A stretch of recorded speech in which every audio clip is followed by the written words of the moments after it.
Hey guys, today I would like to show you how to best improve your SpeedCube so that you can get the best solving experience possible. We're going to be going over a bunch of puzzles, how to tension them, how to set them up, and how to just make them the best thing that you could possibly solve. Let's get into it.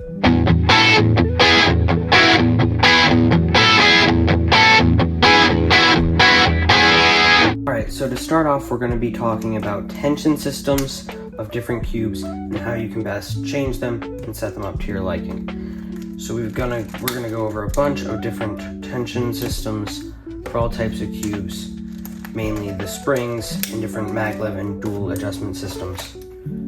Alright, so you gotta remove all of your center caps from your cubes to tension them. You gotta deal with the annoying GAN 15 and pop its center cap off. Alright, so firstly, we want to go over some of the most basic types, which is that of springs. So springs is a screw compression system that's held up by, let me find a screwdriver. It's held up by a spring inside. I don't think this is a good size. So essentially, the way that this puzzle is tensioned is with a screw. Let's see here. Well, that exploded, whatever. This cube is actually disgusting inside. It's very old and worn. But essentially, it's like this. There's a spring, there's a screw. And when it's inside, it's screwed into that hole. And the more it's screwed in, the more the spring is compressed. The less it's screwed in, the less the spring is compressed. The simple way to change the tension of a cube like this would just be to unscrew it or screw it in farther to make it tighter or looser to make it a looser cube. But you can also pull on the springs or compress the springs more to change the tension of that. So let's move this out of the way real quick.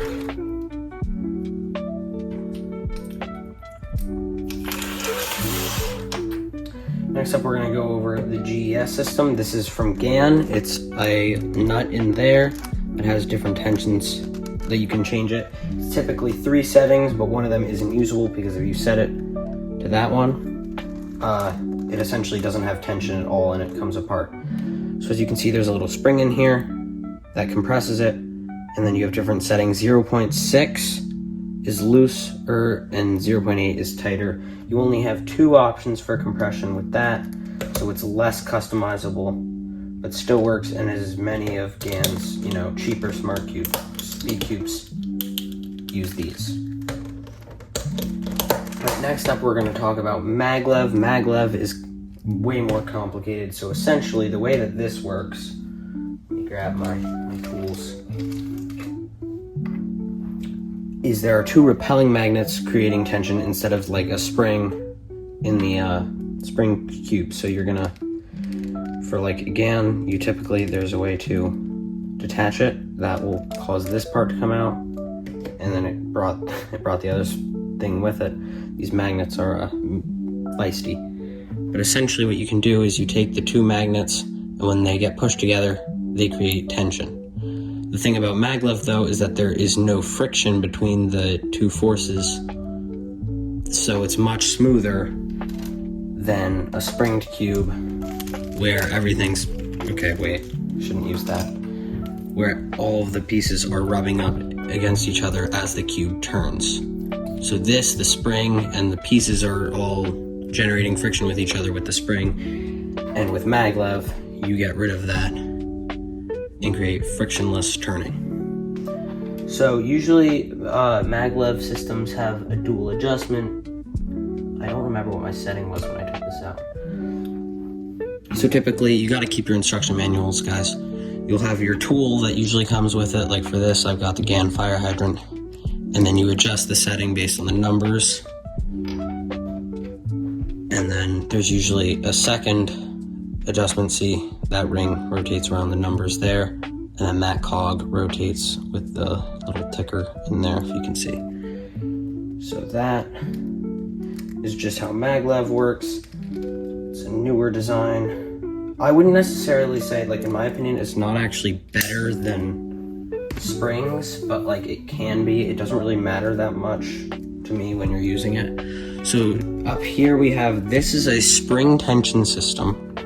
I just knocked the camera over. This is a spring tension system. See the screw there, but it's got different, I honestly don't really know how this one works as well, but you can adjust both the screw tightness and then the spring compression at the same time without having to like take everything apart and like pull the spring apart or compress it, which can ruin the spring forever. You have this. So you can still adjust the screw, and then you have the numbers in the back that you can change.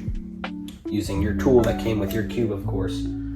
Those are very important to keep handy. All right, next up we're gonna be discussing the piece shapes, the way that all of this works and how they all move around together to create better turning and all the little features and functions that cubes will have. So we're going to be talking about these two good cubes here. This is the Ferrocore. It's CubeHead's model of the MoU V10. I know this thing's very messy. We're going to clean it later, but it's really, really messy. And then the other cube we have here, this is the GAN 15 maglev. So as you can see, let's do a little piece comparison real quick. So those are the two edges. Yeah, it's very dirty, I know. These actually do have edge magnets though. And here are the corners.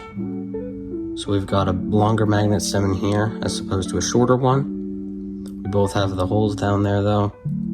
The shapes are pretty much the same though. I mean, yeah, they're very similar. I think there are bigger feet on the MoU cube. Gotta keep these organized. Okay, so the MoU cube here has a ball core. So the way this works, this is just metal ball core, and then the magnet rods that are in the corners and that are in the edges here rotate around this and therefore have their core magnets in auto alignment like that using the ball core. Now for the GAN, we've got this system in here. So the magnet rods coming out of the corners have a big, they're literally sticking, have a big range around the core magnets here. I have the green, the reason they're green, the factory they come white, but the green ones are the like stronger magnets, so I have those in. But they allow this auto alignment to happen where it just really snaps into place really well from like far out. So like if I leave it like right there, it goes into place. And you can see in the core,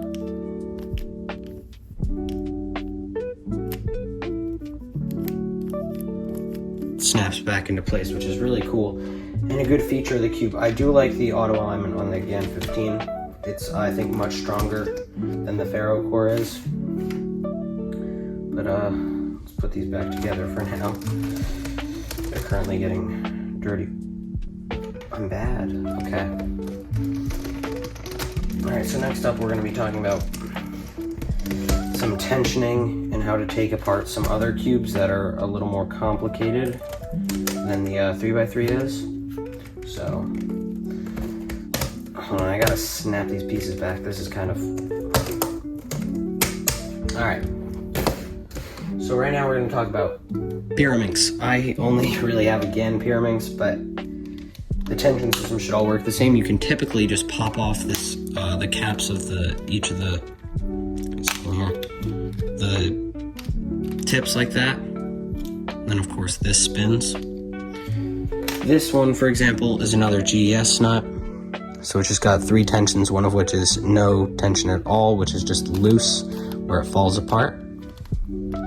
And you can change those. And then I'm sure there are like maglev Pyraminxes and other Pyraminxes that obviously just have similar tension systems to the 3x3s. They're just in a Pyraminx. Now to take this one apart, you're kind of limited. Typically what I like to do, I like to like turn it and then find a good angle where you can pop. It's kind of, hold on. You really just got to figure out like a good angle to pop out one of the edges. I really haven't done this in a long time. Let's see. this is there we go. You take out an edge. This one has core magnets for the Pyraminx, which connect with those in there, of course. And then you can, of course, take out, all the other edges. Complicated fact. Oh my god. In a complicated fashion, take out all of those. You're kind of limited, and it looks weird when you take out all the pieces, so it's not as, rewarding as a 3x3 cube where you get to see like the internals and stuff. This is just okay. Guess we won't put that together either. Alright, Scube. We're gonna talk about Scube here. It's a difficult one because typically the corners will be able to come off. Like, if you can see like that. This one has got a weird tension system that I honestly haven't really messed with. It's like a mixture of a GES nut and then whatever the blue thing is, which I think has like teeth, and that changes the tension. To take it apart's kind of interesting. I do like a half turn. It's kind of like the Pyraminx. You kind of have to just find the right angle of turn at which you can do that. So here's a center. Well, sort of center. It's technically more of an edge piece. Taken out, and then some of the corners come out and the other ones don't, so that's got core magnets. It's a weird looking Scube piece. And now that's what your core is going to look like. Scube is definitely, I dropped it. Scube is definitely a weird puzzle. Let's see, what angle? I might not be able to put this one back together either. I haven't messed with Scube that much. For obvious reasons, it's like the worst puzzle. Let me see here. Yeah. That one's not going back together either. Next we're going to talk about how to tension a clock and change a clock. There really isn't much tensioning when it comes to a clock, so essentially it's screwed across from there and there. So we can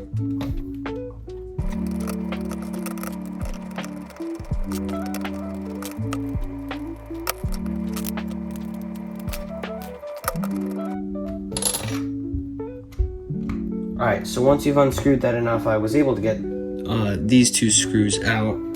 The bolts are on the other side here. They might come out, just don't lose those.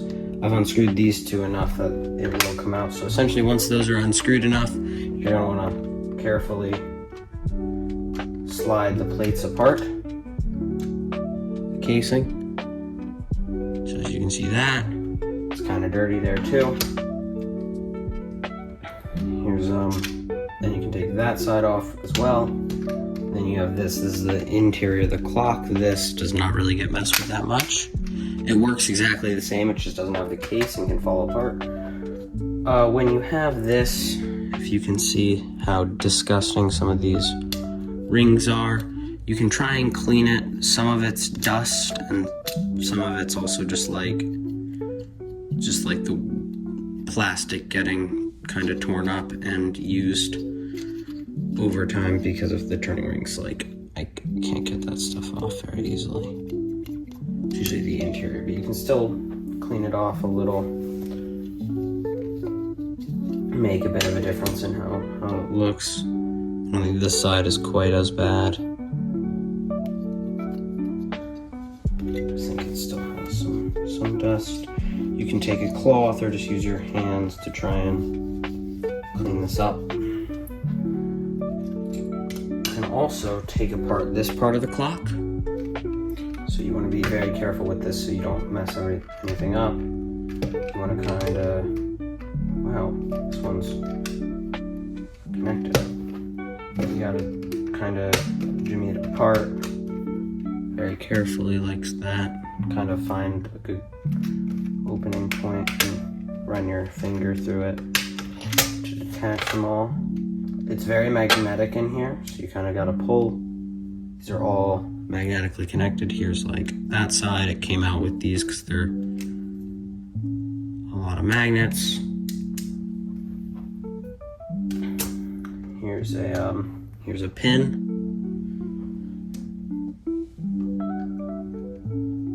And of course the whole gear mechanism on the inside, and then the other side there. It's a very complicated mechanism. If you want to, you can add some lube like on the cogs. It will take a good amount of lube and a lot of time.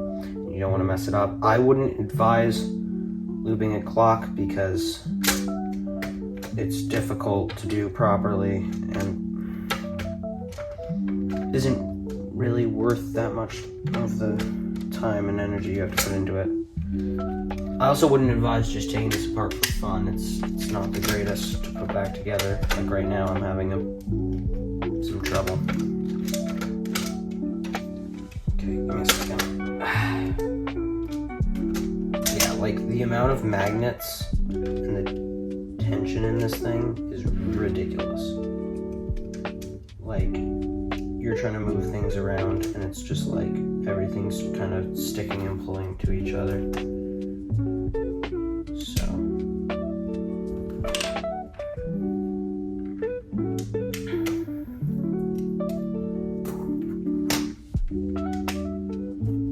the clock faces don't really matter. Also, if you wanted to make a force clock, you'd do it right now. So see how the clock faces on the underside are the blue ones, and then ones on that top side are that. You can take the clock face, flip it around, put it back in, and now the underside will all be white except for the hand. And then when you put the case back on, it'll all be blue. I actually want to do that because I haven't made one, and I kind of want to try and see if I like it. Because this one's not connected. The middle ones are two-sided, so you gotta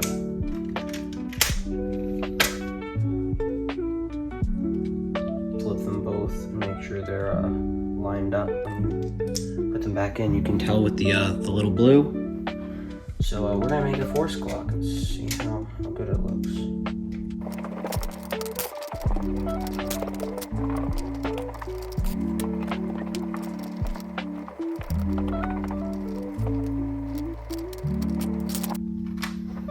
Alright, so after a lot of trial and error, I think it's broken. I actually see my pins, they're kind of not choosing a direction.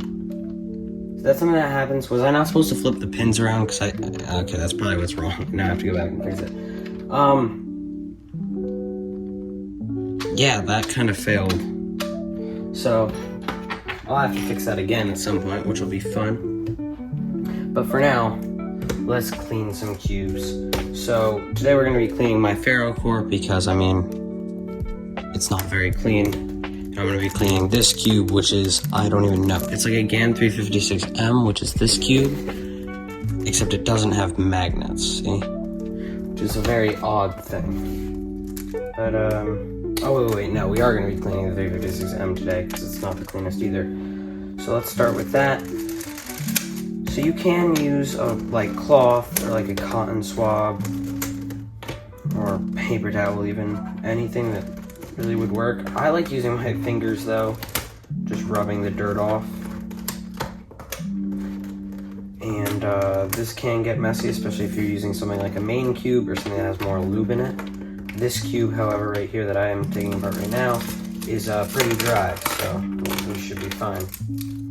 So essentially what we're gonna do is we just take each piece. I like just kind of get a nail in there, kind of try and clean out the honeycomb or whatever texture we have. Try and do the same with the feet. This might take a little bit. You kind of have to go up and do every piece, and it's annoying, but like you gotta clean the cube because this is really something that can slow you down. All right. I am, however, gonna go grab a toothpick because I think it will come in handy with all of that little bits and pieces I gotta get. Alright, so we've got a toothpick. I'm just gonna like, the same thing I've been doing, try and clean out the little bits of dirt and dust and all that bad stuff. Kind of keep wiping it away and it's cleaner already.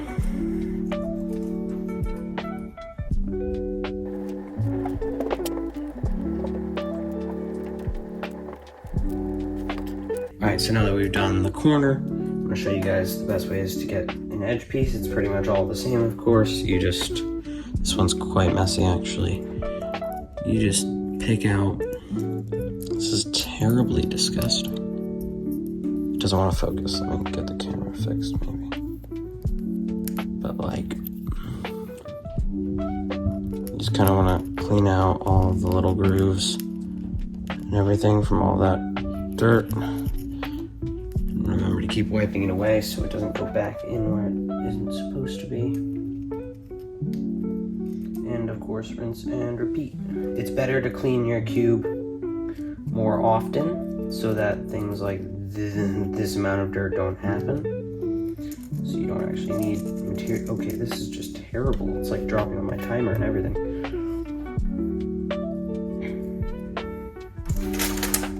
I'm just gonna start like making a pile maybe.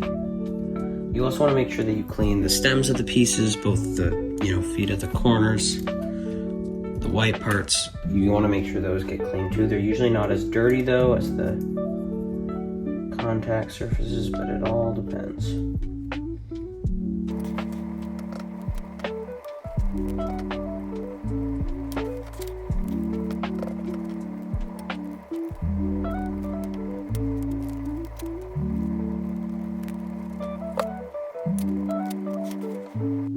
Alright, so we finally finished cleaning this cube out piece by piece. It took a really long time. I gotta get a picture of this, all this dirt that came out of that, like that. I don't know how well you can see that, but that is a complete and utter mess that we have here.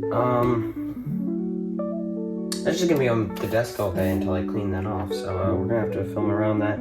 This core looks pretty clean. If there was hair or something, that'd be a problem. But there isn't, so we're good. Let me just try and sweep some of this together.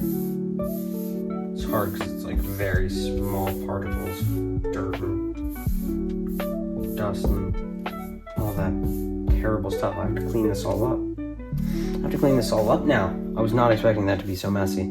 For those of you who aren't aware, this is how you put back together a cube. You start typically with one edge. I like just doing the white side because it's the white side. Come on, guys.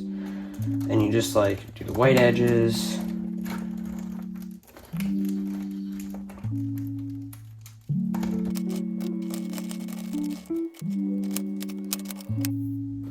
Then you take all these edges. Wow, I'm blind. You take all of the non-yellow or white edges, and you just literally slide them back into where they're supposed to go. This is pretty straightforward stuff.